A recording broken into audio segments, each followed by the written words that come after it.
So and one more Annapurna studios ఇప్పుడైతే మనం చాలా హ్యూజ్గా చూసినాం. అది స్టార్ట్ అయినప్పుడు చాలా స్ట్రగుల్స్ ఫేస్ చేశారు.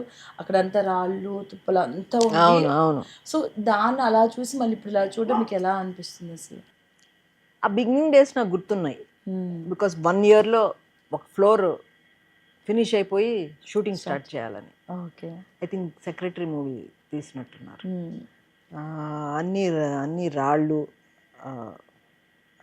I seen photos. అప్పుడు కేబీఆర్ పార్క్ ఒక గోడ ఉండేది అంతే. ఇప్పుడు అసలు ఇప్పటికీ అప్పటికి సంబంధం లేదు కదా, సిటీయే సంబంధం లేదు. అవును, ఎస్టాబ్లిష్ అవుతూనే ఉంది. And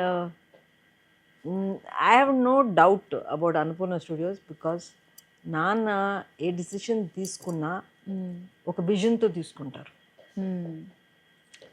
so his vision is his own full earnings, life అన్నీ దారబోసారు దాంట్లో. చాలామంది అనుకుంటారు గవర్నమెంట్ దగ్గర నుంచి కొట్టేశారు. దే డోంట్ నో అండి. సగం తెలియక మాట్లాడతారు. కానీ అదే నాన్న ఎంత కష్టపడి ఆ ఏజ్లో ఆయన సంపాదించిన దానికి ఇక్కడ ఎన్నో ఎకరాలు కొనే పని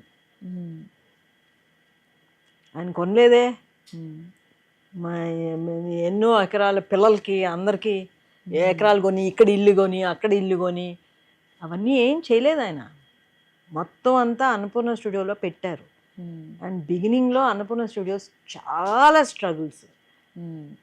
చాలా స్ట్రగుల్స్తోనే ఉంది. మూవీస్ ఇవన్నీ చాలా లాసెస్లోనే నడిచింది. మెయింటైన్ చేయడానికి మా అన్నయ్య పడ్డాడు అన్ని.